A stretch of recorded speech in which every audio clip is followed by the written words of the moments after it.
You're listening to the Sanditon Chronicles, where we talk all things Sanditon and Sanditon adjacent. Come along with us as we dissect all of your favorite characters, scenes, and dialogue. We have so much to tell you. Hi guys, welcome back to the Sanditon Chronicles. I'm Maureen. I'm Janice. And we cannot be more excited to talk to you about our final season of Sanditon. It's finally here. It finally dropped. Episode 1 premiered last Sunday. So you are going to be hearing this just in time to get all your Sanditon fix in before you watch a new episode tonight. Of course, that is for those who did not binge watch the whole series. I cannot tell you how much I have love for you people because I did not buy PBS Passport to watch the entire series in one night because I didn't want to mess it up for the podcast. I didn't want to have to recap one at a time, knowing what happens. Yeah, there's no way that I could have not talked about what's coming in the future. So No. I will not watch it until every time after we do our podcast. See, Janice and I love you guys a lot because we are aware that there is a possibility that we can go watch the entire series right now. And we're withholding for you listeners of the Sanditon Chronicles. Yeah. But this is a good episode. I was really so we don't give it away. Exactly. Although I did, I saw on the Sanditon Sisterhood on their Twitter page, I didn't realize that it was going to be so long before they could see it. And they had said that they were just going to mute for a while to avoid all the spoilers. And I thought, oh, I'm not muting because I'm going to watch episode 1. I saw a spoiler for episode 6. And I'm so angry that I saw this spoiler for episode 6. No. And I'm going to keep it a secret, obviously. Yeah, I'm probably not going to watch. Yeah, I'm probably not going to watch much of that at all because of that. Don't go on Twitter. Yeah. Now, if I do want to remind you that if you are in our Sanditon group, we do have a spoiler post up. Every post has to go through an approval, and we do have a spoiler ban. So for 36 hours, we won't approve your post that was for the episode that just aired until Tuesday at 9 a.m. But then you still have to write spoiler for whatever episode across the top, because we have so many different countries that are watching this. They need to be aware that this is what it is so that they don't get it ruined for them. We have a lot of people who in our other groups who same situation, and they would be devastated because they'd already know the biggest plot points and they hadn't even seen it yet. So just be aware of that. Right. So let's dig into the episode. Are you ready for my title for this episode? I am, yes. Who's deceiving who? Ooh, I think it's a lot of people. A lot of deceiving going on to a lot of people by a lot of people. Mm-hmm. Now let's start with the newbies. Let's just talk about what we think about the new characters. The Montroses. Let's start with them. Okay. I really like Harry and Lydia. They cracked me up the entire episode. Yeah, especially Lydia, man. Her reaction to her mother is wonderful. I feel so bad for her because she's dealing with that, you know. Mm-hmm.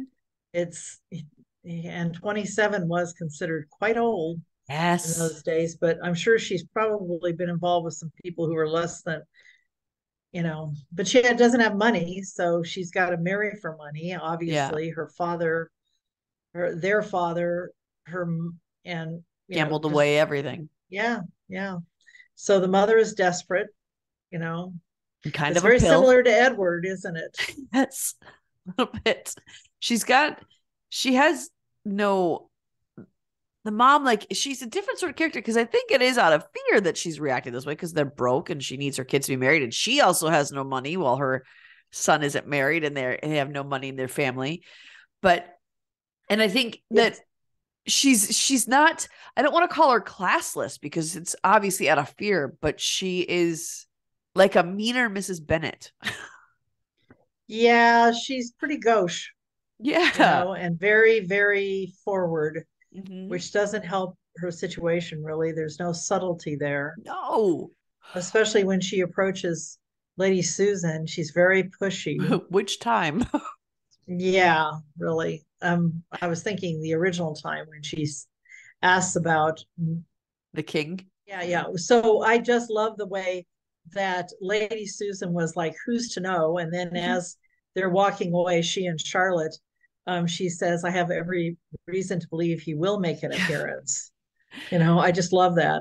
Mm-hmm.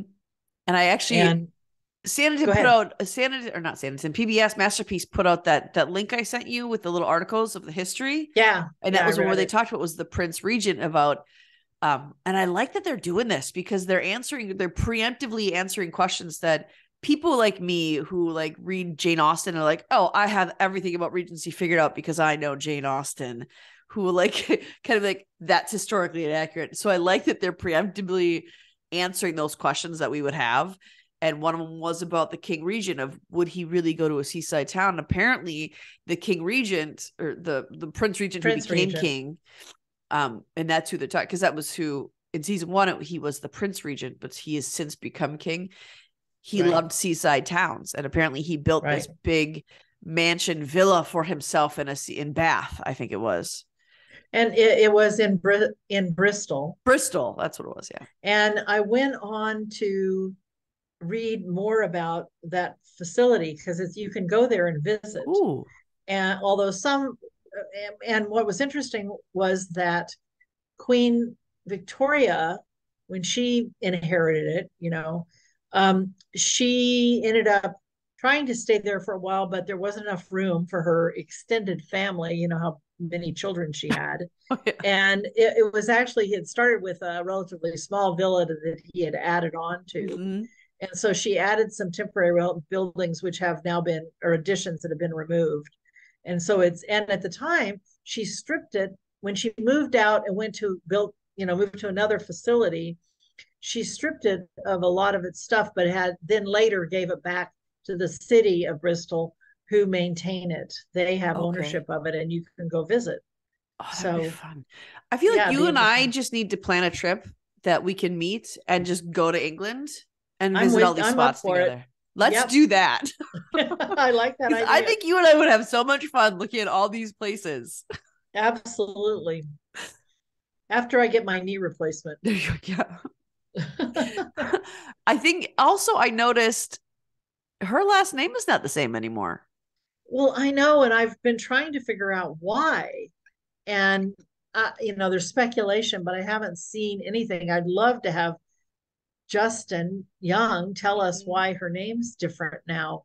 I'm wondering if she had to have married. That's the only way it would change, right? Right, unless they're not even. Well, I'm wondering if they just went ahead and changed it because they were offending some British family by the use of what was the name she had before? Worcester. I can't remember. Lady Worcester. Yeah. So, well, you would think because the actress is actually a member of the royal family, you'd think that she would be the authoritative voice on that of whether or not it would be offensive. I thought maybe that would be their reasoning for why she wasn't in season 2, is she got married to someone else and she was going through that transition, so they could explain her absence that way. I don't know, but maybe we'll learn as the series goes on. Because we hope so. They're not our writers, and I'm taking ownership of them now. Our writers are not that stupid, and they do things very, very intentionally with stuff like this. They don't. And they know we pay attention. Exactly. I mean, we had 2 years to hyper analyze hand movements and background scenes. They're not going to change a main character's name and be like, they won't notice. They're gonna, without reason. Yeah, exactly. So I think part of me thinks that is the direction that they're going to go. Is I wonder if she got married to somebody, but she's still carrying on this affair with the king, obviously. Or maybe she was widowed. It could be, and she went. Well, no. Okay, Lady Worcester. We don't know if she was married before or not. We never had that information. Okay, because I kind of just assumed that she was widowed before, but we were never expressly told that. Nope, we don't know. Okay, all right. I'm interested in that now. Yeah, but every time Lady Montrose said her name, it was like nails on a chalkboard. And I do love that scene in the ball when she was talking about Alexander Colburn's face, and Lady, I don't remember her new name now. It's not Worcester anymore. What is it now? Declutter? Oh, Declement. Declement. Declement. Declutter. But when just Lady Susan, just say Lady Susan. When she was like, when Lady Montrose was saying how nice Alexander Colburn worked, and Lady Susan said, "Yes, though I would think he's rather young for you. Yeah, that was wonderful. What a great line, So the other new characters, Raleigh Price. I think Mm-hmm. he was exactly as we expected him to be, because honestly, what kind of other personality would you expect Lady Denham to meet and fall away from and then become? Yep. Just fits. Yeah. And I wrote down the lines about, let me, if I can find them. Um, when, well, it was so funny how he was like, acted like it was going to take a lot to talk him into um, helping, being an investor. And then he's like, well, I think I go with my gut, and my gut tells me at this moment that I would be foolish to, I'm paraphrasing, would be foolish not to invest. Mm-hmm. And then Tom's like, that's, everything's fine. You just need Lady Denham's approval, which is just a formality, Yep. right? And then she is explaining to Lady Denham, he is explaining to Lady Denham why they need a hotel. They've had to turn people away, so they need a hotel. And she's glowing at Tom. It's like, I'm astonished that you have finally lived up to your potential, Mr. Parker. You have turned our town into a thriving resort. And Tom's like, thank you. And he, did you notice that Face he is just a glow. yes, and he grabs Mary's hand. Yep. And then she says, and I believe you have secured an investor. And Tom says, no ordinary investor, my lady, a veritable King Midas, which is interesting. And Lady Dimas, does the gentleman have a name? And doorbell rings, and Tom goes to answer it. And then you hear her hearing his voice. Mm-hmm. And then Mary says his name. No, it was when Tom said, Mr. Price, welcome. Oh, that's right. You're right. And then she looked and said, did he say Mr. Price? Like, I suddenly feel unwell. Where is your servant's entrance? And she's running around like crazy, and she leaves very unexpectedly, right? That's what Mary says, Lady Denham got called away unexpectedly. And of course, Price is upset because he missed his nap, and he storms out. And then I love when Mary's telling all this to Charlotte, and she's like, and she just ran away. I've never seen a person of her age move with such alacrity. Anyway, I cannot account for it. It just cracked me up. I did like that scene. It was even more comical when she got to the end of the hallway. She was running away, and then she saw him coming, and then she had to turn around real fast. Right, even like right. the swooshing, the way her skirts moved, even made me laugh. Yeah, that's priceless. That's amazing.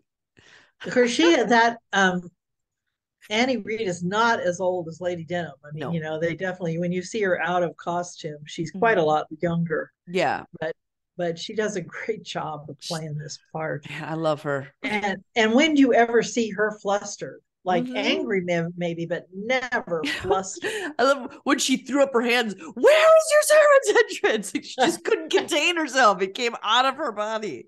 She was in desperation. Yeah.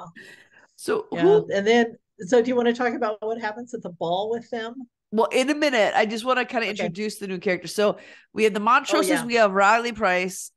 There aren't any really other new characters, are there? Yet? Not yet.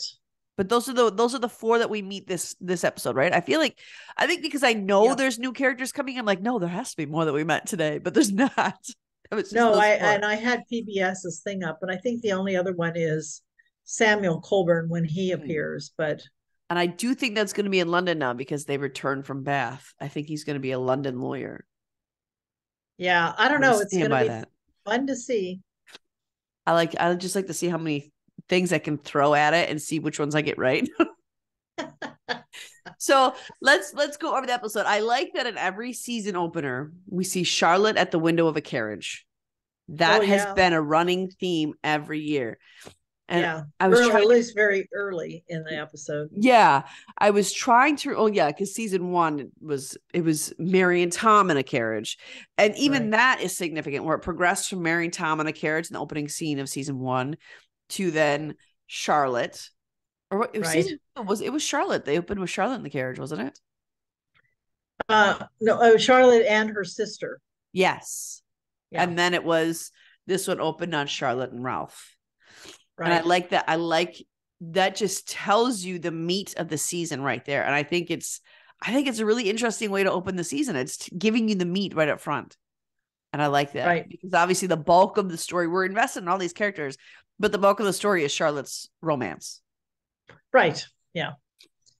Yeah. So I thought that was interesting. And in all its variations. And I will say, I'm a little angry at Justin Young for making me like Ralph. I don't want to like Ralph, Justin. I don't want to see him as sweet and compassionate.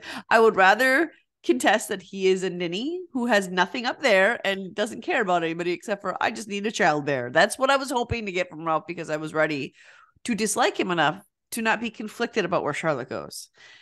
And he's making me a little conflicted, and I don't like that. Yeah, he's not a bad guy. Like, you want him to be, but no. It was so sweet when he said, I hope, how did he word it? He said, I hope I don't disappoint you. Is that what he said? That was so sweet. He's just really out of his depth. That's what it boils down to. He's very much, a farmer. Yeah. More so than her father, because her father was also a gentleman and learned. Yeah, and exactly. Obviously, Ralph isn't very learned, which is not too surprising given where he's from.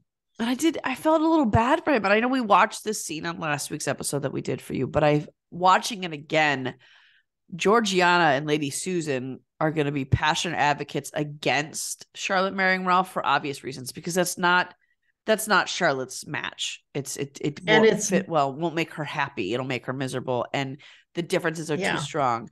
So when Georgiana looked at him and said, that you are marrying someone, a learned woman, right? I felt so bad for him when she said that, because it was kind of aggressive. And it didn't. Well, yeah, she didn't. She's protective of Charlotte. When they're having the conversation about the poetry. Yeah. Yeah. And she's protecting Charlotte. She knows that this is not going to make Charlotte happy. Especially given she knows that, and as she reminds Charlotte, last time you were here, you were running away from this relationship. What has changed? Exactly. And then obviously she talks about the fact that he's a kind, caring person, and she's very fond of him. And then look where love has gotten her. Yeah, the last 2 people she's fallen in love with.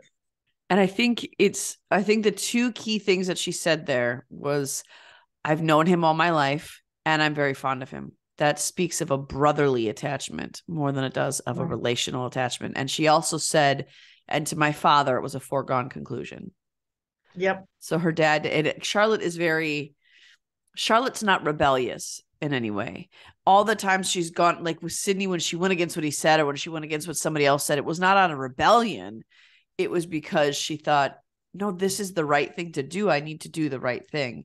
With her father telling her that, there was no way she was going to rebel. She would have easily acquiesced to it because it's her father and she loves and respects him. Well, especially when she'd been hurt yet again. I mean, things would have been different if that had not happened, but then she would have gone the way her heart wanted to go, which we hope and anticipate will still be the case. But yeah, she acts out of principle. Exactly. And compassion. No. And I did love that when she said, I've loved before, look where that got me. And the very next scene was Colburn in the carriage with Leo and Augusta. And I loved that scene because in season 2, in the beginning, certainly, we would have never seen Leo cuddled up to Colburn and Colburn smiling and petting her hair and Augusta sitting across them smiling widely just at the scene playing out before. We would have never seen that before. So the alteration and those characters is just, I am so excited for that. Right. They have become a family. Mm-hmm.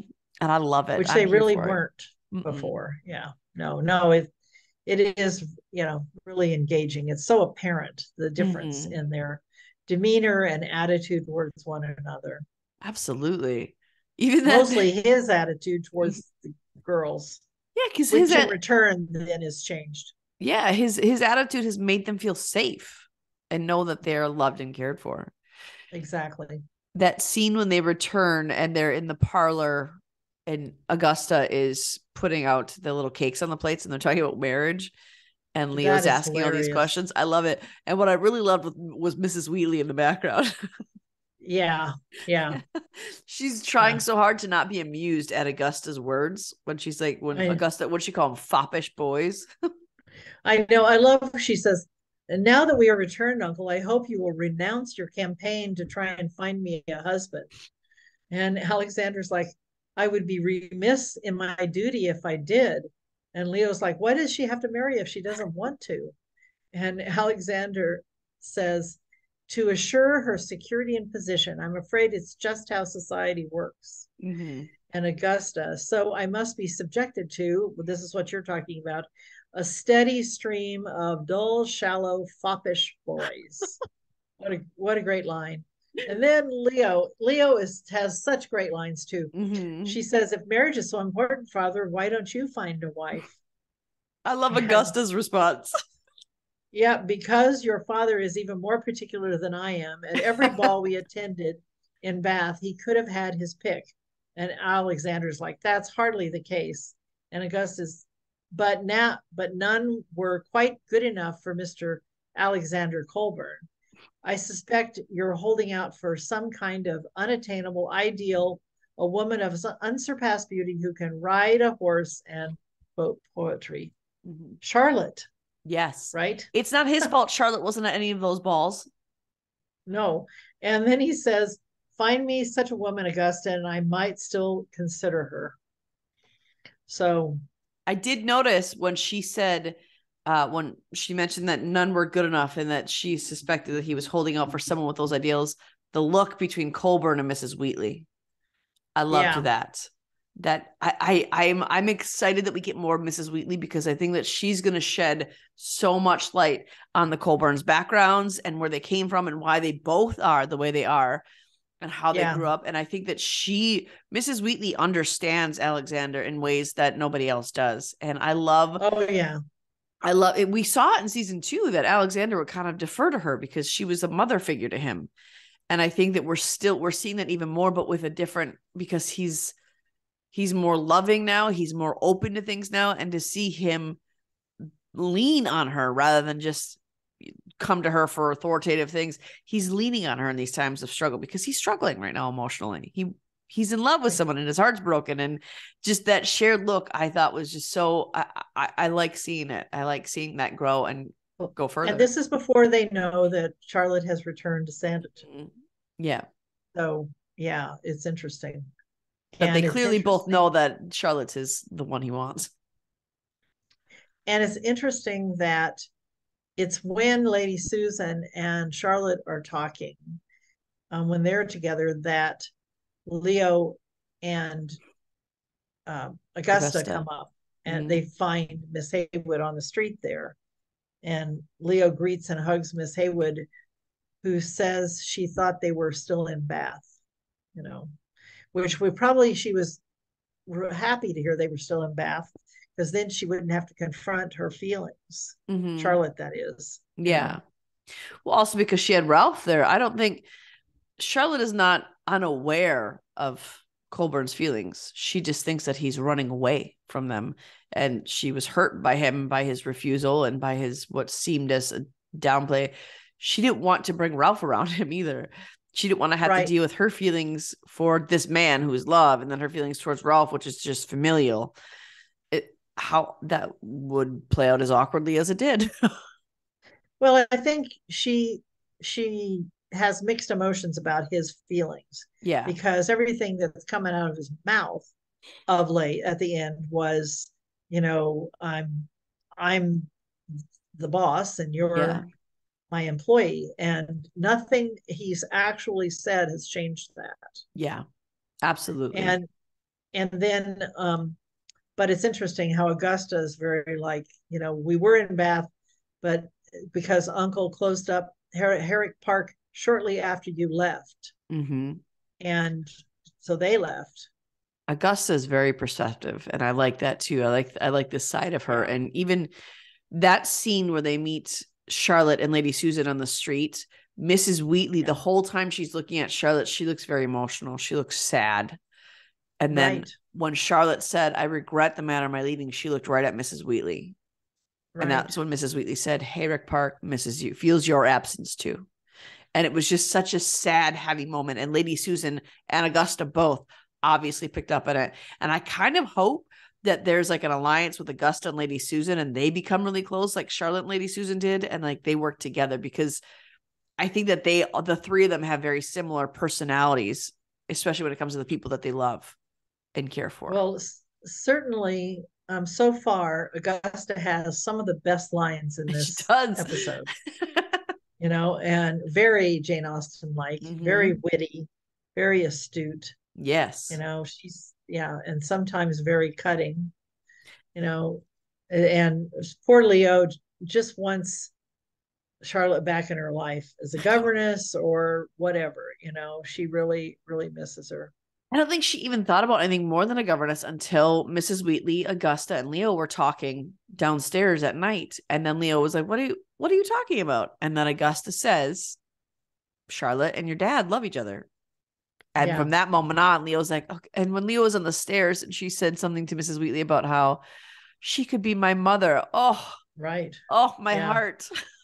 Yeah, it is. It's definitely. I love Leo. But speaking of Augusta's one-liners, I love that scene where she bumps into Edward, because I like that you brought up she's very Jane Austen character, because that's what I thought of. She writes poetry. Jane Austen herself was a writer of stories, and that was obviously that's where we get all of this stuff. So I like that they're kind of putting that into a character who's as strong-willed as her. And she says to Edward, I am very capable of making my own opinions. Of course, that's at the ball that we're going to talk about at the end. But when they bump into each other, though, those lines are good too, because he says, Edward says, my dear lady, please forgive me. She's like, I'm not your dear lady. And then he looks at the book and said, poetry, are you the author? No lasting damage, I hope. And she's like, as a matter of fact, I'm mortally wounded. It's such a great line. And part of me was like, oh, Mrs. Wheatley, why'd you have to say anything? Because she thought he was a little attractive, but it was when Mrs. Wheatley said, stay away from that one. And then Augusta looked back at him with interest, like, oh, no. Yeah, you do well to stay away from that man, Miss Markham.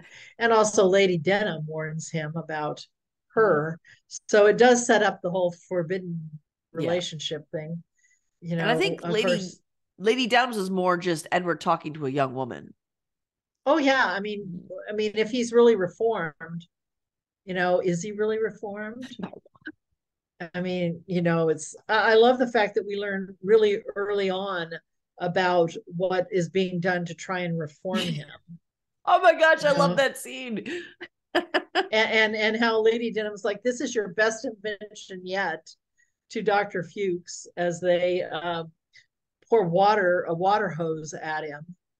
And then we see him with Dr. Hankins in the church on his knees repeating scripture and trying to say that he really is changing. And then but don't you really love the way Dr. Fuchs and Miss Rankin meet outside the church, and all of a sudden there's a relationship developing, that they have something in common, and you see more from her. But then, as is very predictable, Reverend Hankins and Dr. Fuchs disagree on the credit for Edward's reform. That's fairly prideful for a clergyman to take all that credit. Yeah, well, if you're a clergyman out of convenience and not calling. It's You true. would expect this. I mean, you see it even when people begin with a great gusto and then get caught up in, Mm-hmm. Yeah. you know, And yeah, he's just the way when Edward is speaking on his knees in the repeating scripture and stuff, Edward looks so angry and so disgusted that he's saying these things. He looks like yeah. there is a moment where he looks a little repentant, but he's clearly not It's all an happy to be act. doing it. So his mask at first is, oh, this is so irritating. I do not want to be here. I cannot believe I'm on my knees doing this. That's the expression on his face. And Reverend Hankins is like, under my spiritual tutelage, he is shining. Yeah. Yeah. Just simply saying words, repeating after you and repeating scripture does not change someone. It doesn't. And I did, my favorite part about the water hose scene was watching Lady Denham walk away laughing. Yeah, she was having a good time at his expense. But, you know, and I love then when he's going on and on to Lady Denham about, you All know, the his things he did. rebirth and how he's changed and all the things he's been doing, you know, all the work he's been doing, mucking out the stalls and all that stuff. And she remains unconvinced. I'm so glad. And yeah, and then tells him how she will keep an eye on him, and you know she'll keep her into the agreement as long as he does. He is truly reformed, but if not, it will be ended. You know, and it has to be consistent. It can't be a one-time showing. It can't just be a reciting. She has to witness consistent acts of reform. How does she word it? She says, if I even get a whiff of your she doesn't say buffoonery, bullish or I think it's bullish ways, maybe, or buckish or something. But just that whole section. What word she used. Yeah, it's buckish. Funny, huh? Buckish. Yep, it's buckish, like a young buck, I guess. Yes, is where that comes from. And I was kind of, because in season 2, it was fairly easy for Edward to sway her. And now that she's been burned twice by Edward, I like that we're seeing Lady Denham not be as naive when it comes to Edward. She wants him to be reformed, but she also knows that he's a scoundrel. And I think I am obviously the biggest proponent for, yes, let's keep this punishment on Edward going. Let's make the water colder. Let's make him kneel on cement bricks. Let's make it really uncomfortable for him. Let's make it hard for him. That's what I would like to see. But then frickin' Jack Fox puts in these moments and these acts. I'm like, oh, but maybe he could be redeemed. And now I'm confused about that too. He's an actor playing a very good actor. It's making it very difficult for my emotional state. Yeah. Well, I think, I think he's going to get in more trouble. I am, now that I see the first episode, I am kind of hoping for a redemption arc. I still maintain you cannot be recovered for what you did to Esther, but you can live the rest of your life trying. And if you can do that, then I'll be satisfied. I think what's going to happen, you were predicting what's going to happen. I think what's going to happen is that he is definitely going to get involved with Augusta. Yeah.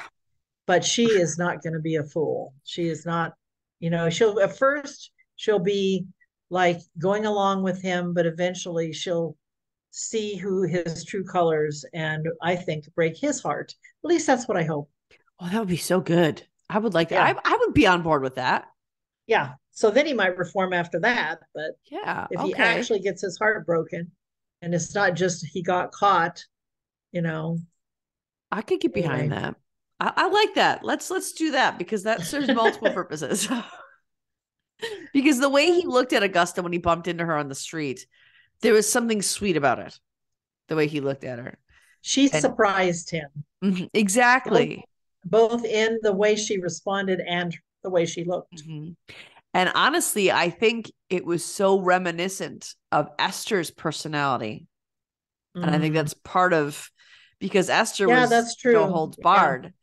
And she responded accordingly. And I think that kind of brought him back to that, which is also a little scary because we know how that turned out. But it caught him. You're right. It caught him off guard. That's what it was. That sweetness. It was an unguarded moment from Edward.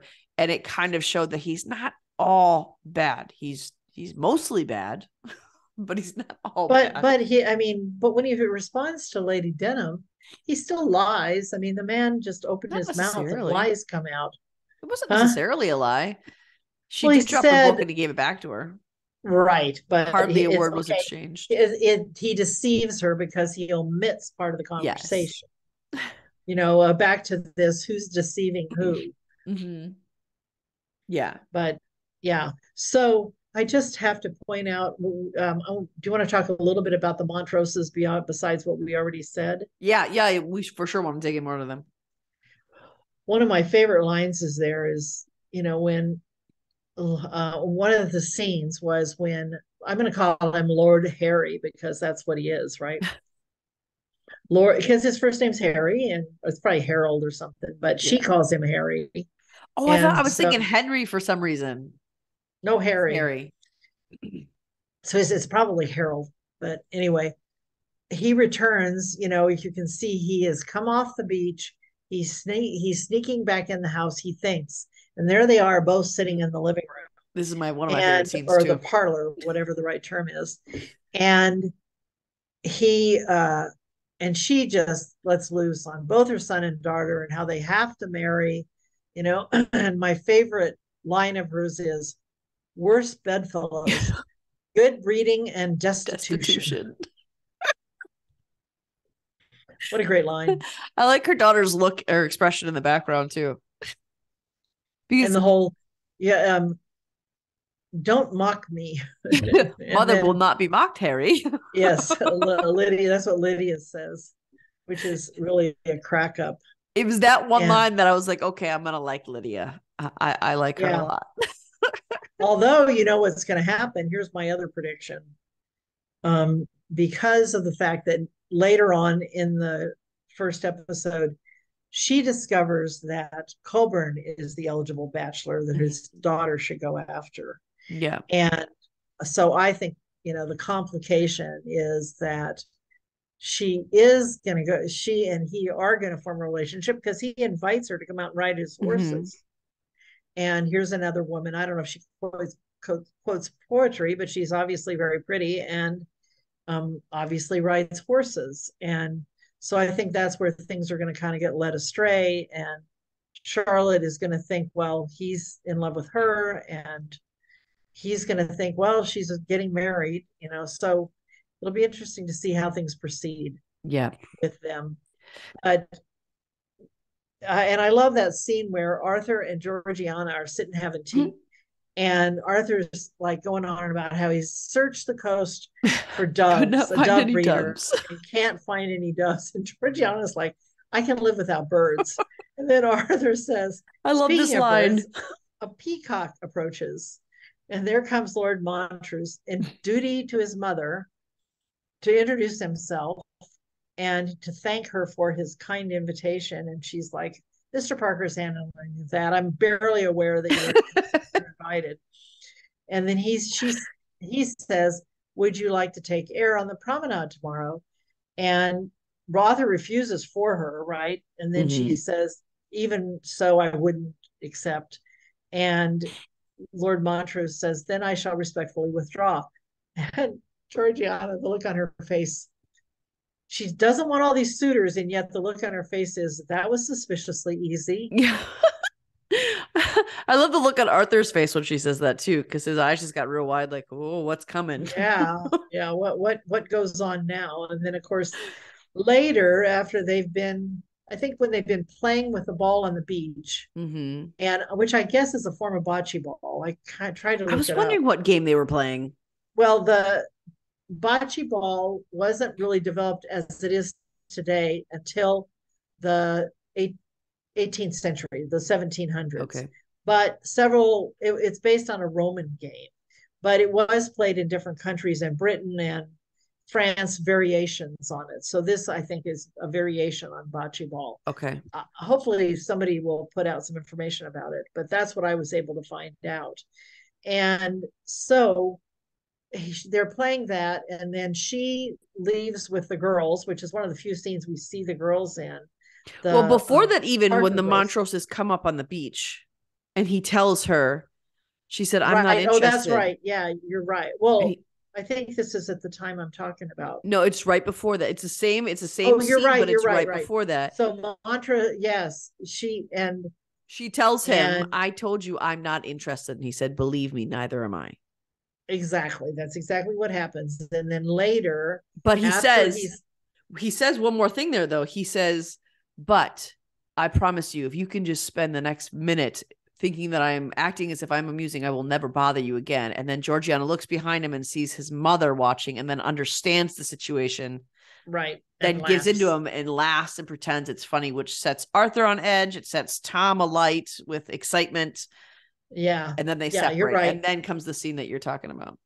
Right. And so then she goes with, but that's the only time we see the Parker girls in episode 1. Yeah. Is when she takes them out from underneath that tent that we know from from the very first season. That's the same tent. She takes them from the tent to go look for shells. And she comments about the fact that her mother left her a necklace made of shells. Yeah. And after she leaves the girls, she's walking by the bathing machine and sees Lord Henry in a compromising position with another man. Yeah. I mean, I think he's putting his tie on or something. I mean, it's not super bad. Well, he also adjusted the other man's clothing. Yeah. It's very intimate between two men. Who isn't your butler? And Georgiana very clearly saw it and was concerned and confused because they made eye contact. Lord Montrose, his eyes were filled with fear. It looked like he was about to cry. And then Georgiana's obviously like her eyes were even scrunched up as she stared at them. And it was just like, oh, wow, was her expression. Right. I think she figured out what was going on. Oh, yeah, for sure. Because she's not stupid. And especially, anyway, I won't talk about that. So then he comes to see her and asks that she might forget anything she had seen on the beach today. And she's like, I saw nothing, Your Grace. But it was the way she said it, though. Yeah. Because she said very quietly, almost a whisper, as he was he was very vulnerable when he came in there to ask this because he knew what he was asking of her and he knew what she saw. He knew what he was doing. And he asked her very vulnerably, please keep my secret. And she said very quietly, I saw nothing. And then there was a long pause. And then she said, Your Grace. Right. It was just, you're right. It was Georgiana being very compassionate of another's plight because she understands that plight of not being able to be who she is. Right. Yeah, very definitely. And then he was like, thank you, Miss Lamb. As a Duke, I must maintain certain appearances, you understand, which is what she's gone through too. Yeah. And she says, I understand all too well. However, I have a proposition. And then we find him bragging to his sister that he's been invited to the great honor of accompanying her to her party and of opening the dancing with her.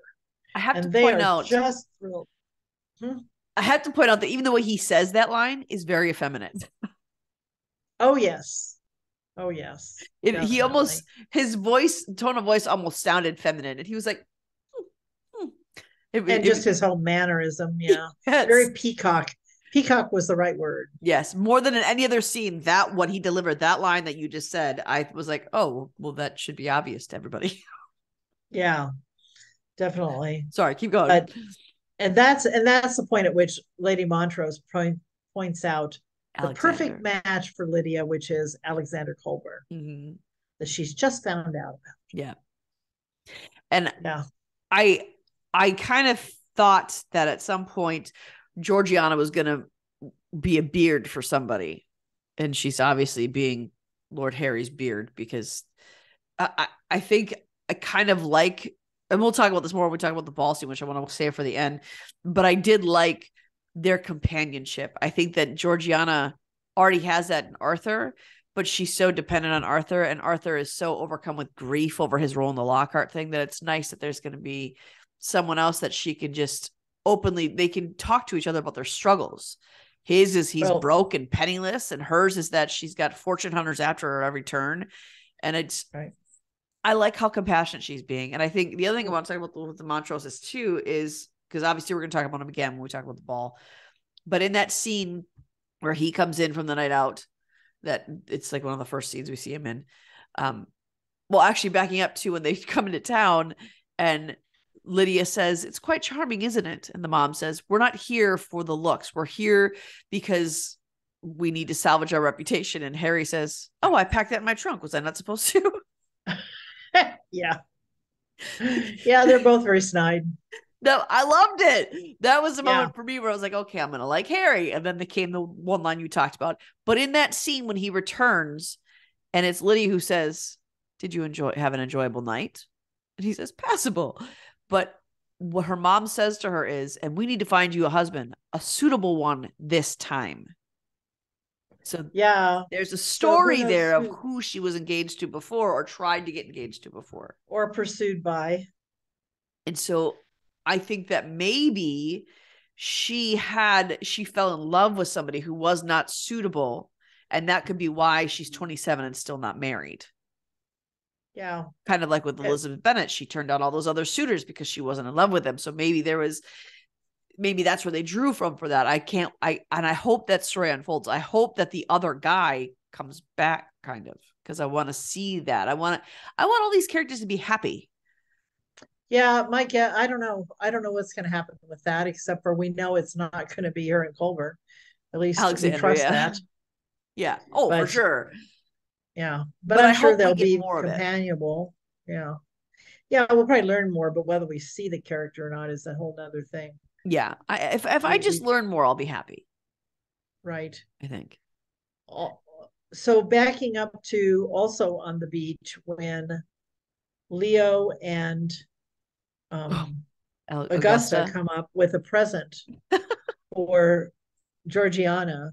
And even before that, when you talked about it a little bit, but that they are the three of them, the three women in the Colburn house, are talking together about how they can,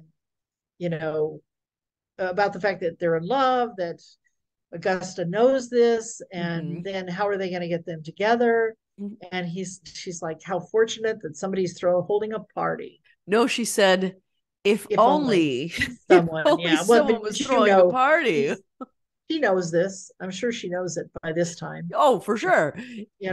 But just the way she delivered the line was perfect. Oh yeah. I mean, it's and she says, your father and Miss Haywood are in love. I have suspected that is why she left so abruptly. It makes perfect sense. She has the world figured out. Augusta does. And Leo's hanging on every word. Huh? At least their world. She's got their little tiny world figured out. Yeah, that's right. Doesn't she just sound like somebody who just knows everything now? She's had experience, and so she's very knowledgeable. Well, the other reason she talks about this, though, is because when they return from running into Charlotte on the promenade, they go right to Alexander, who, by the way, I love, was sitting out in the parlor reading a book as opposed to in his office closed off to the kids. Right. He was outside of that dark room into a bright room where everyone had access to him reading a book. And Leo comes up and says, you'll never guess who he ran into. And he plays along. He's so playful. And he says, nope, I'm stumped. Like, I love this scene. It's so familial. And I love it. And Augusta knows what she's doing because she picked up on the same thing Lady Susan picked up on, and the vibe that Mrs. Wheatley was giving. Augusta picked up on that intentionally, threw Charlotte's name out there to watch how he reacted. And then when she said, I thought you told us she left of her own accord. Oh yeah. And Colburn says, that was my perception. I was pretty impressed that he came up with that quick. Yeah. I thought he was going to stumble for a minute, but he came up with that pretty quick. And Augusta sat there and watched him for a minute before she turned Leo around. And so when the three of them were talking, she said, you saw how he reacted to her name. I knew it. So she's been watching them, and she's obviously, I think, because again, Augusta's not stupid. She attributed the change in their family directly to Charlotte. And that's the first time that they've had a governess that Colburn has taken advice from and has listened to and has applied it to them and made their lives better because of Charlotte. So she's not dumb. Yeah, that's right.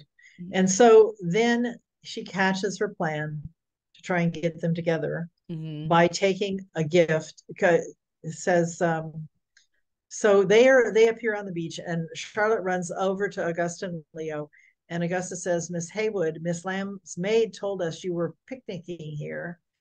And Leo says, we have something for her. And then Charlotte calls Georgiana over, and they give him the present. And Augusta says, and then Georgiana said, oh, okay. Augusta says, I hope your party is a great success. And Georgiana says, when I sent out the invitations, I thought you were in Bath. And Augusta's like, what a shame. I should have loved to have loved and nothing more than to have attended. And so then Georgiana's, well, I guess one more guest would make a difference, as she looks at Charlotte, who's like, to a party. And Augusta's like, you are too kind, but that would require chaperone, which would mean bringing my uncle. I fear that is too far. And then Georgiana has to just say, well, not at all. You're most welcome. So Augusta's achieved her goal. She has I think gotten an invitation. I think that when Augusta said, I would have to bring my uncle, I think the wheels started turning in Georgiana's head. And I think Georgiana was like, yes, I want him there. Oh, yeah, I totally agree. It just made it really obvious to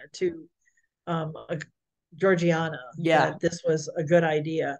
And then they have to go convince Alexander to go to the ball after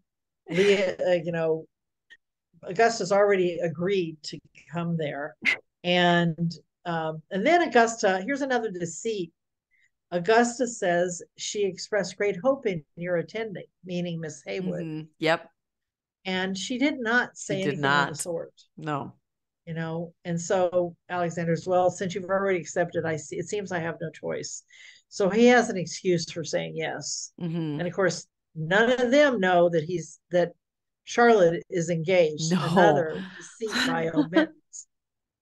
And even doesn't Lady Susan even call her out on that? Why did you not tell him you were engaged? And then what is her response? Yeah. She didn't say I didn't think it would be appropriate. She said something along the lines of, I didn't think about it. I didn't think of it when the children had come up to her. Yeah. And who was it? Well, somebody said, well, I think that would be, upper in your mind, but that was Ralph. Oh, that's right. That's Ralph. Yeah. Everybody, Charlotte isn't telling too many people that she's engaged. No, because she spent so much time with these people who knew. Right. Who knew. Even and at her sister's wedding. He's the one who had to say it. Yeah. She hadn't told her friends yet. So yeah, she's not really comfortable with all of this. No. I think if Vale came to Willingdon, she'd be more apt to say it. But since she's meeting these people who know that that's not why she wants to be there. And when she met those girls, she couldn't tell them because she loved them like they were her own. She thought that her and Alexander were going to be together. That's the way it was heading. And so she started to imagine this life. And I think the idea of telling them, and especially at Leo's pleas of, you will come back, right? Well, why not? I think it would have broken another piece of Charlotte's heart to completely shut the door on that. And it would have been completely shut had she told them, I'm getting married to somebody else. Right. Yeah. So the last scene I think we need to discuss before we talk about the ball is the scene where Mary is explaining to Charlotte that, she says to Tom that she and Charlotte are going to take some things to visit Old Town, to visit her friend in Old Town. And Charlotte her old maid. Her old maid. Yeah, she's the one who brings that out. Charlotte says, wasn't she she was a maid. But anyway, Charlotte says, it's been a while since I visited the Old Town. I always thought it an irony that the people who built Sanditon and serve its visitors should live so humbly themselves. And then Mary says, I've never thought of it like that. Yeah. And Charlotte says, and Mrs. Filkins was once your maid. And Mary says, yes, she married Mr. Filkins and had children and hasn't stopped since. I love that they did this. I visit as often as I can with a few gifts and provisions. And Charlotte says, that's kind of you. And Mary's It's not just a kindness. It's nice to find an occupation outside of being a wife and mother, regarding rewarding as that is, of course. So this is giving Charlotte a hint of what her life could be like marrying Ralph. And she says, and they enter the small house that had, I counted at least 5 children in there. Yeah, I saw 5 in there. A one-room house, it looked like. And Charlotte mentions that she is one of 12 as she holds the baby, and asks the one child, the oldest one, what's your name? And I think she said Kath. And this is my sister Dora. Tess and Dora, I think. Tess, really? I thought it said, okay, well, whatever her name is. Charlotte then said, when I see you next, I will bring you some books. And the child says, will you teach me to read then? And how heartbreaking is that? Yeah. And because she's plenty old enough to have started reading. Yeah. And alas, Miss Haywood is leaving tomorrow, Mary says, and she's to be married. And Mrs. Filkins says, congratulations, before you know it, you'll be just like me. And the look on Charlotte's face, which is a smile that it's not a good one, flattens out. Yeah. So and there was a couple things about that scene. The first one is when they walk in there, they're talking about the amount of kids, and she says, I'm a bit overwhelmed, to be honest. You always think it won't be that bad with one more. So she obviously is admitting, I'm overwhelmed. And then she tells Charlotte, oh, soon you'll be just like me. Yeah. So she's saying that it's incredibly hard and I'm overwhelmed. But hey, lucky you get to experience this overwhelming feeling of drowning soon. But the other thing is, Charlotte says, the next time I come to you, I'll bring you books. But then Mary says she can't teach you because she's leaving to get married. So my question there is Charlotte just saying this absentmindedly, thinking, oh, I'm going to be back to Sanditon all the time? Or is she still trying to put out of her mind that she's getting married and trying to ignore that fact and just automatically saying, well, yeah, of course I'm going to come back here. I'll bring you books next time. I think it's the latter. I think she just has compassion for this family. Yeah. I'm sure she does the same thing in Willington. Takes stuff and helps with children and stuff. Now, this is planting the seed in my mind. I think she and Ralph will break up and she will open a school. Oh. And I think that's one of those 2 doors we see her closing are in that one scene. Okay. So she decides to stay there and teach children. I think that's what's going to happen. Okay. Yeah, because Mrs. Griffiths is no longer there. Not that she was really a great teacher to begin with. She was more of a companion. But they don't really have anything there. And this is see, now, this is another stupid spoiler I saw on Twitter. Don't go on Twitter if you're trying to watch these in order. Seriously, don't do it. So I have a theory of why she comes back that I can't say because I saw a stupid picture. And I'm mad about this is my theory based on what PBS put out and based on this conversation. So we'll see. I mean, they could work in tandem though, but I like what you're saying. Yeah. And that could, I mean, because Colburn doesn't, he's got money and he's fine living in Hayrick House. He doesn't care for London society necessarily. He doesn't care if he marries. He would have been with Charlotte before when she was his governess. He wouldn't care that she had a school or that she worked. Once he got his head over exactly what Lennox said to him. Exactly.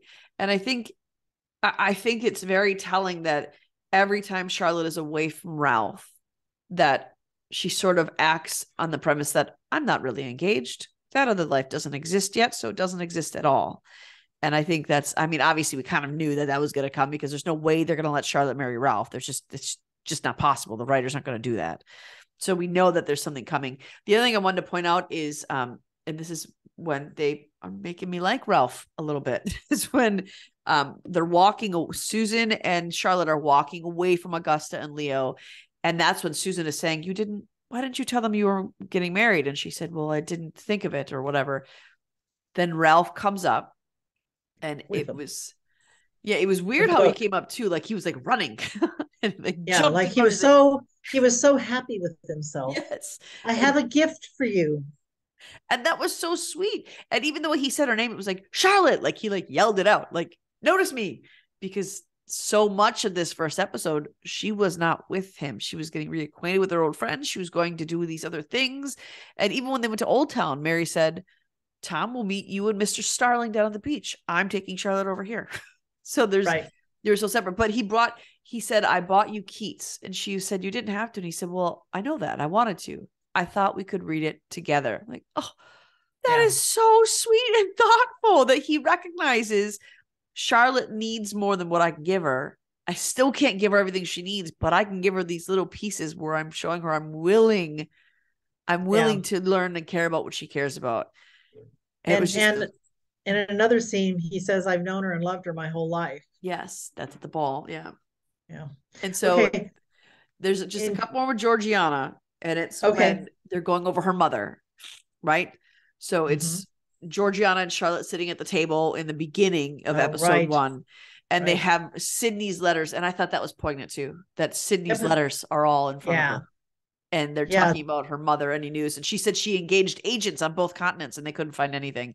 And she's wondering why her father led her to believe her mom was dead. And Charlotte's response was, maybe he was trying to protect you. And when Georgiana asked from what, she couldn't think of a reason.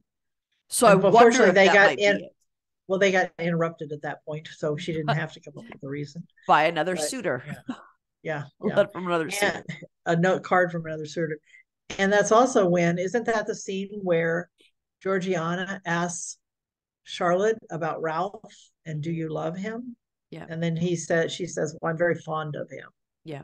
Because it's when that suitor card comes in, and she said, the situation with Lockhart has made me more determined to never marry. And Charlotte says, I understand what you mean. And then she says that to her. And Charlotte said, well, not everyone has your fortune, Georgiana.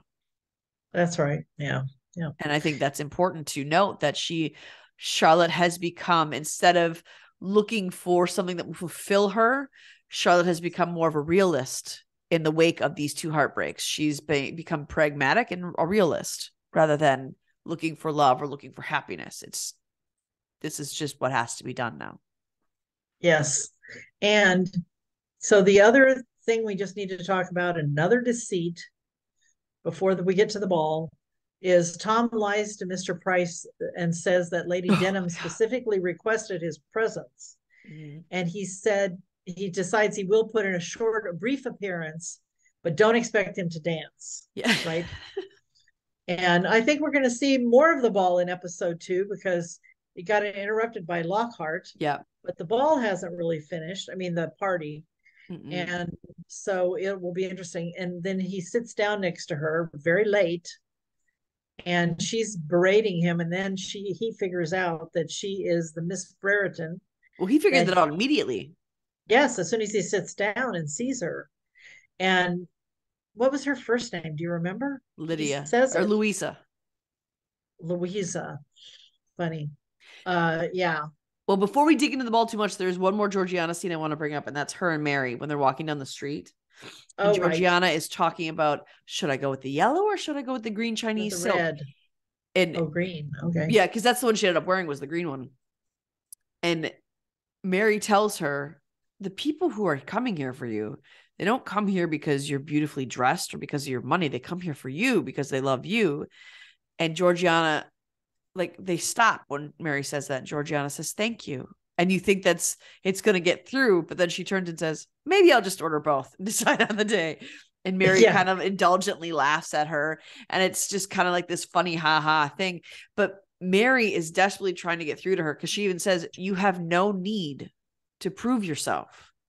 Right. And that's kind of what she's trying to do. She's trying to prove that because when they're playing Snapdragon at the Trafalgar House, she's talking about how this is her introducing herself to society. This is her coming out to society. She's proving I'm here, I'm valid, I'm this. And she thinks that she has to dress it all up because I think there's a part of her that still thinks I'm not going to be enough for them. And I need to show them that I am my own person. I am enough. I am this. Right. And so Mary looking at her saying, you do not have to prove yourself, was a really poignant moment. And even going back to the beginning, when Mary gives her, then I thought this was so sweet because Mary has daughters of her own. But Mary gives Georgiana these earrings and she says, these were my mother's. That's an heirloom that Mary gives to Georgiana, fully putting her into the Parker family. It's, you belong to me as I belong to you. It's the first scene that takes place in Sanditon in this episode. Yeah, I agree. I thought the very same thing. And I thought, how important jewelry handed down can be. And how, some of that happens in our day and age, but a lot does not. A lot of jewelry is very disposable. Yeah. People sell it at garage sales. Oh, these were my mom's. I don't need them. I'm going to sell them at this garage sale, whatever. Right. But then jewels, it was a place of prominence. It was something that showed your class. It was something that showed your worth. And even if you were able to buy them, that was the thing, because they had real jewels and gems in them. So if you had the money to buy them, that said something about you as a human. It said something about you as a standing. It said something about you of your worth. And so when Mary handed that to Georgiana, she was saying, you are worth this. You are worth this precious item. You are worth this heirloom. You are worth being loved and cared for and doted on. And that's what that and message you're part was of us. Georgiana. Yeah, like you said, you're part of the Parker family. And the pride on Tom and Arthur's face when she signed that, and the joy on Georgiana's face when she signed that was so emotional. And they were so excited for what was coming for her, because they knew her caliber. Right. And that makes the end of the first episode that much more devastating. Yes. But knowing the episode starts with saying, you are officially in our family. If you didn't know before, you know it now. We are yours. You are ours. And your father's wishes are being fulfilled. Oh, yeah, that's right. They did say that. Yeah. So going from there to the end, it makes her more unafraid to face Lockhart, because the episode started with that message to Georgiana from the entire Parker family. And it ended with that. So she knows, I have the backing of strong, good people who are never going to doubt me or let me down. And then you go to that Snapdragon thing where they're talking, we're going to move into the ball right after this. But when she's talking about her entrance into society, that plays into her comment at the ball when she first comes in, when she says, I want to introduce myself to society. The other thing was, when I was rewatching, I heard Mary say this. You don't see her say it, but when Ralph, and we talked about this a little last week, so we're not going to go too in depth, but Ralph says, you were in London? And then Georgiana says what she says about Sydney. And Charlotte says, it's a long story. You hear Mary say, we don't need to get into that. And then Tom sort of stumbles over his words to switch the subject. So you know that now Tom is very much aware of where Sydney and Charlotte were. So nothing is hidden from him now, because Tom readily heard the warning in Mary's voice and immediately changed the subject.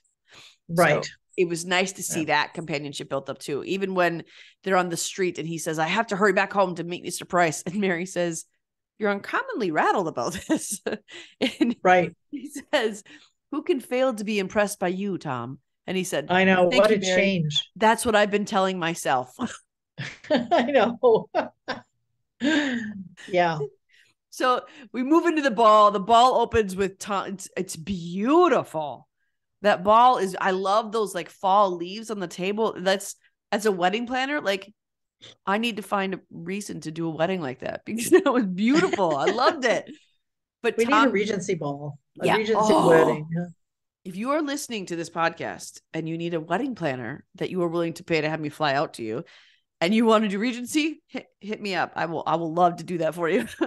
But Tom is talking about, everywhere you look, Mary, there's lords and there's ladies and there's this. And Mary says, remember, Tom, tonight is about Georgiana, not Sanditon. And he says, can it be both? Can't it? Yeah, exactly. Always a man looking for an opportunity.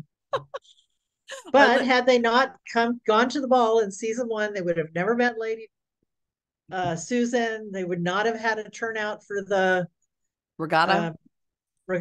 Yeah. So yeah, you understand his thinking. That was the other thing too, when Lady Montrose accosted Lady Susan, because let's call it what it is, when she accosted her on the boardwalk there, she said, it seems like the Horde of London is here. And that's also something that was said in season 1 to Lady Susan when she brought people in. Right. So I thought that was interesting. All right, so let's dig into the ball. This is the last thing we have to talk about. I love that when we first walk in there, obviously Charlotte comes in with the Parkers and with Ralph. And correct me if I'm wrong, that blue dress she was wearing, it looked very similar to the one she It's wore the at the one ball from at season 2. it's Is the no, I same? think it's the ball. Isn't it the dress from the ball in season 1 when she's on the balcony with Sydney. Sydney? I wasn't thinking back that far, but maybe. I'm almost positive it is. Because the dress that she wore at the Golden Ball, that one was Is borrowed. We gold. know Yeah. that.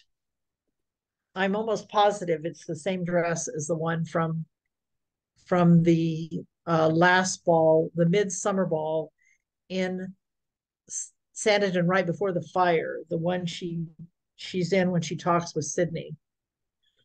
I'm gonna. A lot of it because of the color and the decoration on the sleeve.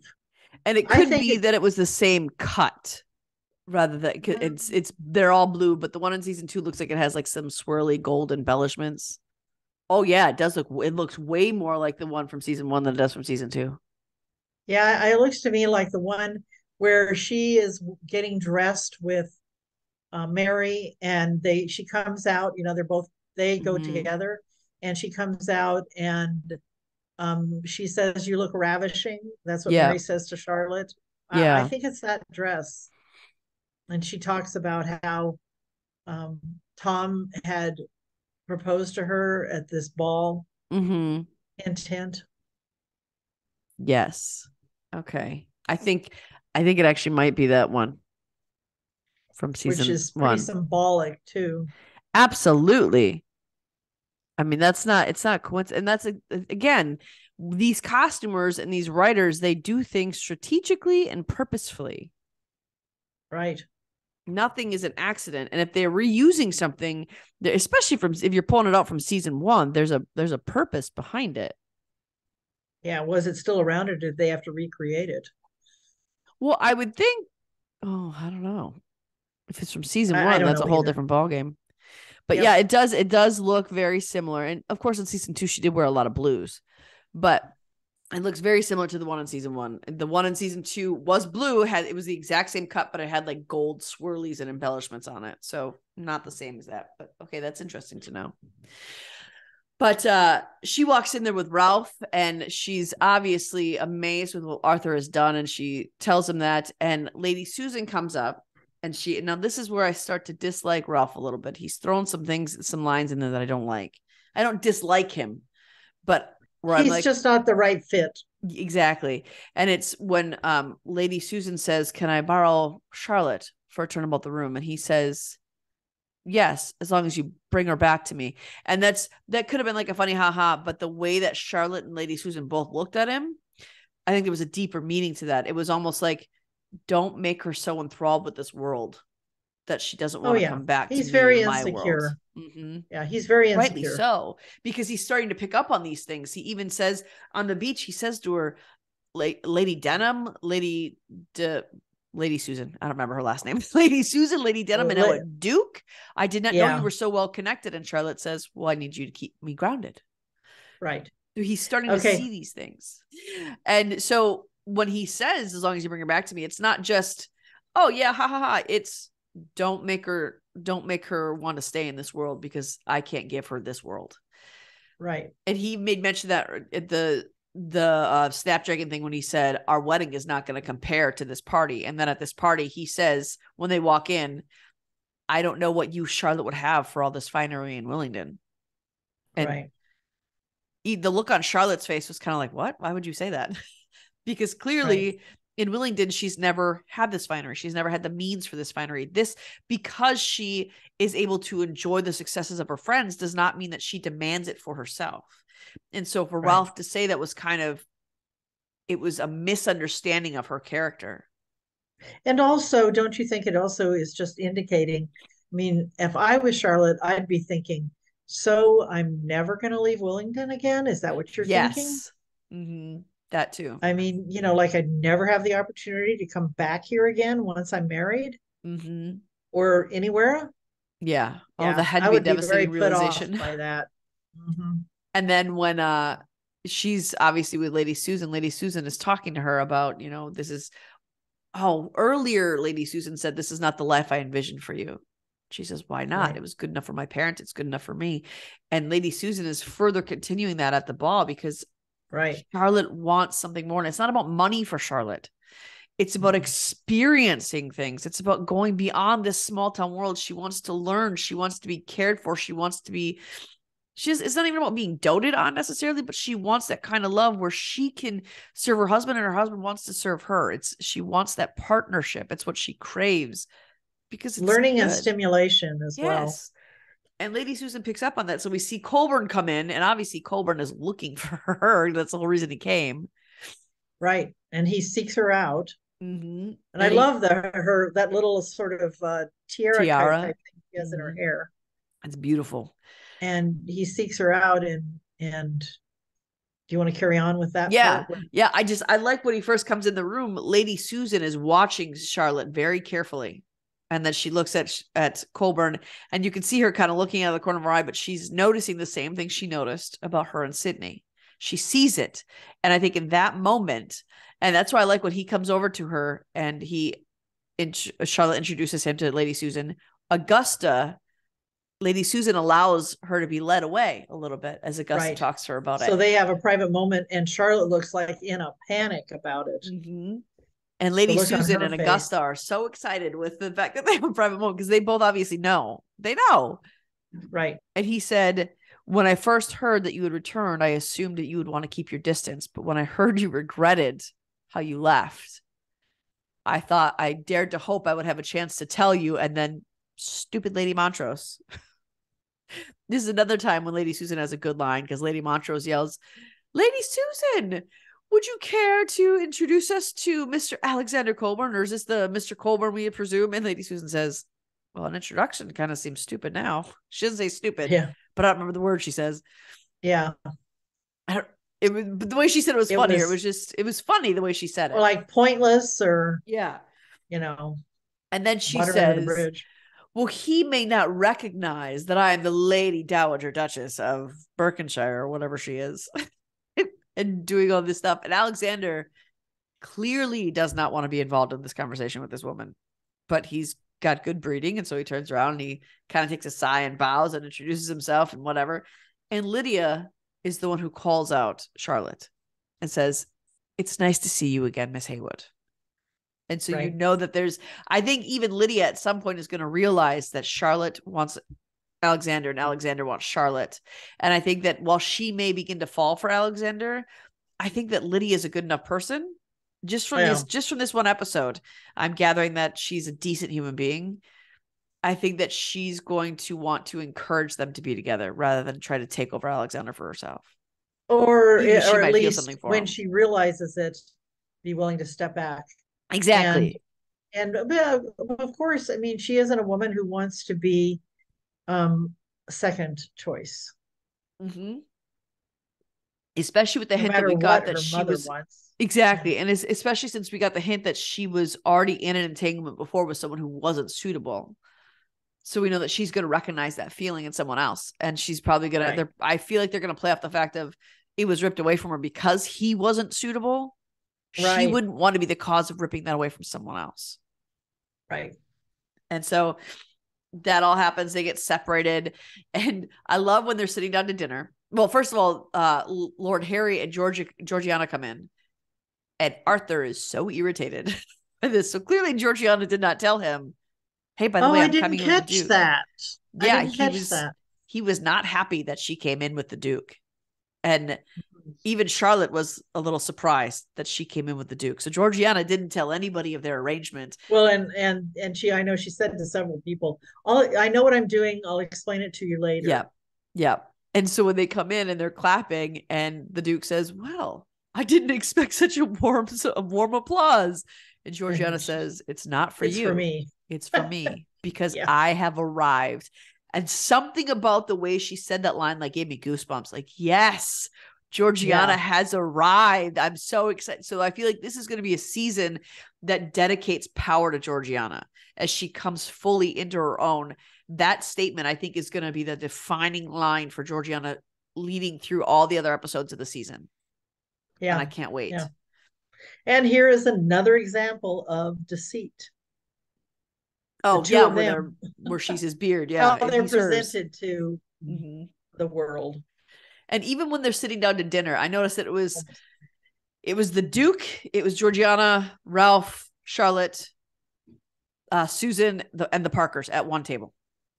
And Lady Susan was sitting next to Ralph, not next to Charlotte, which I found interesting. But the Duke is just lazily having his arm behind the chair. And Charlotte says, I didn't realize that you were compatible, that you knew each other very well. And he says, well, we haven't known each other long, but from the moment we started conversing, like, really the moment? Because it didn't seem that way to everybody else. Everyone else saw how she rejected you repeatedly. So just that is another deceit right there where he's trying to play it off of, no, we knew that we were going to be friendly from the beginning. And Georgiana gave an authentic laugh when he said that. So it's like they have, they probably talked more about obviously they talked more because we didn't see her say the proposition to him, but we all as an audience understand what the proposition was. So they had a greater understanding, a longer conversation that made her feel that comfortable around him. And that's when Arthur tells her, well, no, you can't do this. He's dangerous. He is notorious. He is father gambled away the money. He's penniless. He's a fortune hunter, blah, blah, blah, blah, blah, blah. And Georgiana says, no, I know what I'm doing. History will not repeat itself. And then history repeated itself that night. Because Lockhart stormed in and said, stop the music, kind of how Edward did in season 1. And then pulled her outside. Yes. So history did repeat itself that night. And sort of, yeah. He didn't, I mean, Edward interrupted much more than just the ball. But yeah. And yes, it'll be interesting to see where it all goes. Yeah. And even, I think Lord Montrose, he has a real affection for Georgiana because of how compassionately she responded to him when he asked her not to say anything. And he kind of got a deeper understanding of what her character really is and the kind of person she really is. So when Lockhart burst in, it's him who says, Parker? Like he wants to kind of hide the fact that she just had this happen to her. And that's what prompts Arthur to tell the musicians to start up again. So Lord Montrose is already kind of starting to want to shield Georgiana a little bit from the public backlash. And the pure nerve of that man. I know. I mean, it's, it just makes you nuts. And why do you have to scream, stop the music just to serve her papers? You're going to take her outside. You're not even going to do it publicly. You just need her off by yourself. So it was just about creating a spectacle to unnerve her and embarrass her. And that's all it was. Speaking of that, Lady Denham came in there and saying that Georgiana's money has given her bad taste of excess. I'm sorry. Do you remember the pineapple luncheon that you threw for Georgiana?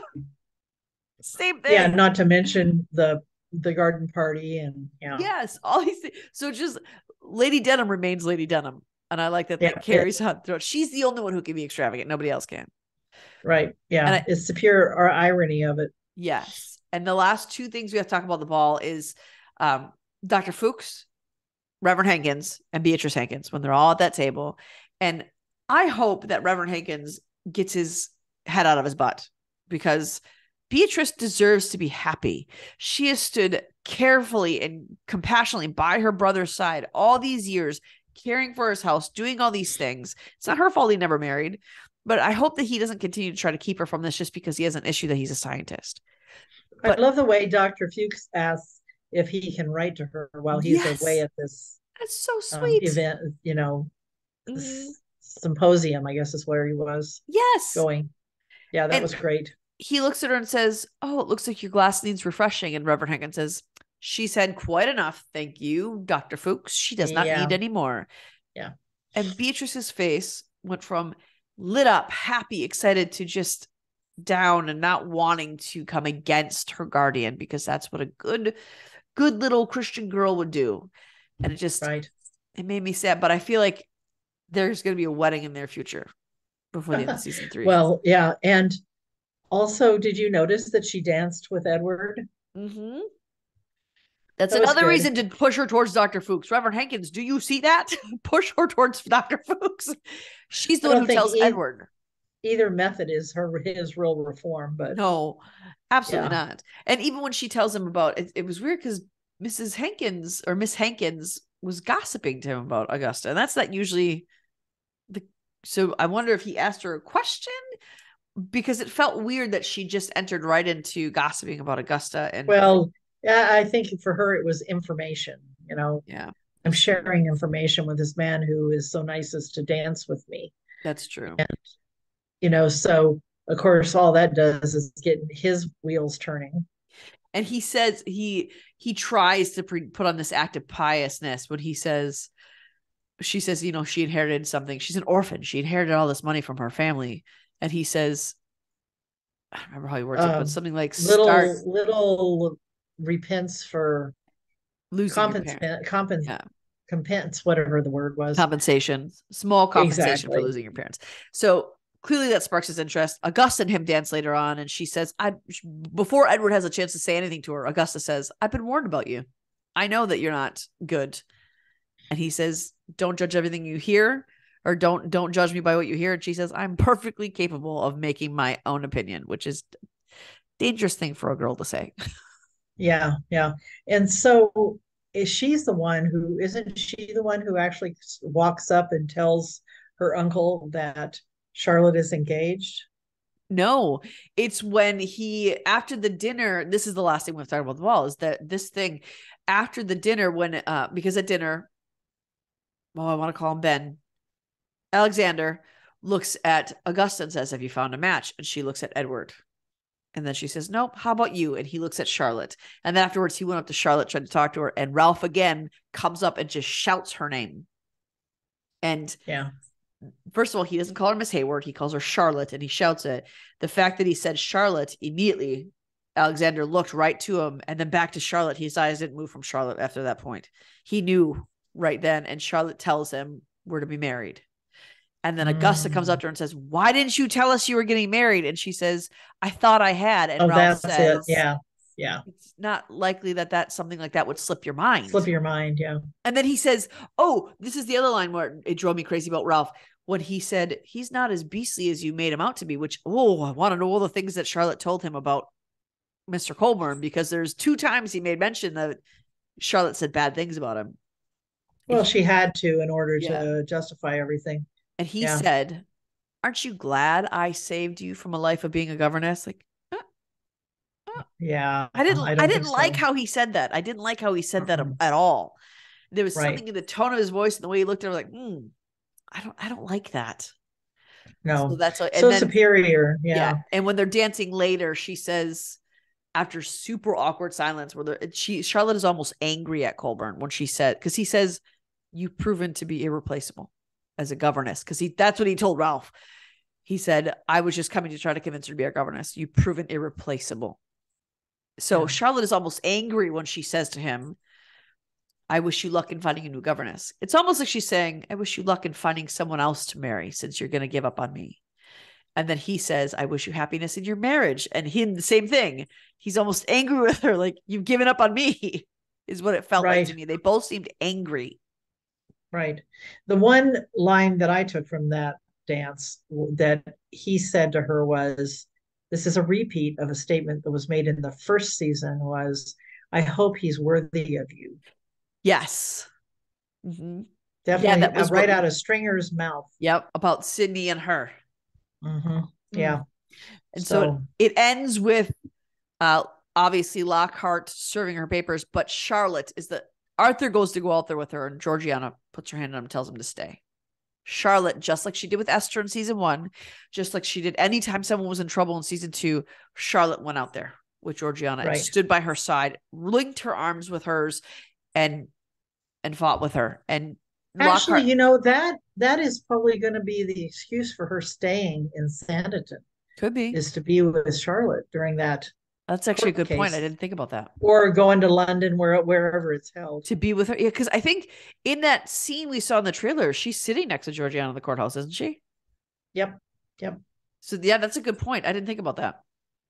Yep. But Lockhart says, it truly breaks my heart to do this. Yeah. Come on, dude. She's not and first of all, you're serving her papers. So that in itself, you don't have to pretend like you care for her because you're serving her papers, telling her to get a lawyer, telling her that her father's inheritance is rightly yours. And that's where it ends. So the party is not done. No. And he struts away like the deceiver he is. He almost has like a bounce in his step when he goes away. Oh, yeah. Yeah. And he's so definitely. That actor is so, I don't know, there's something about him where it's just like, oh, I want to like you. You're doing really bad things right now, but my instinct is to like you. Yeah. Same thing with Jack Fox. Huh? Yes. Oh, I even posted on Twitter, stop doing this, Jack Fox. Someone needs to punch Edward and you're making it so I don't want that to happen. I saw that.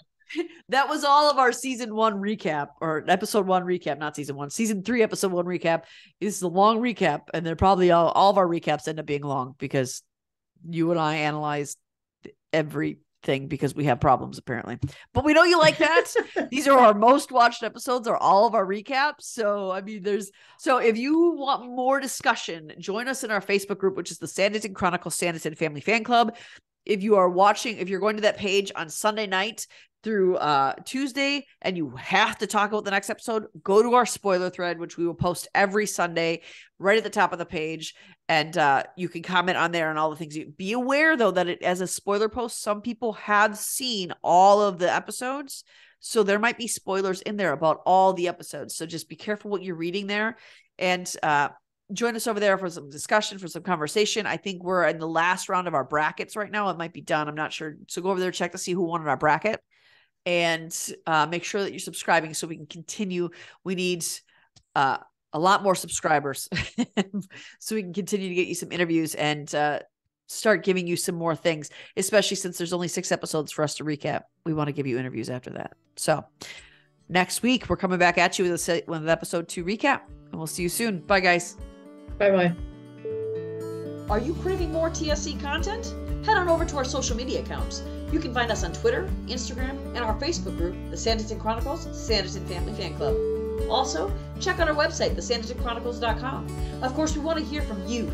We want to know what you want to hear and what your thoughts are. Email us at the.sanditonchronicles@gmail.com. And don't forget to subscribe to our YouTube channel. Tune in every week for new episodes.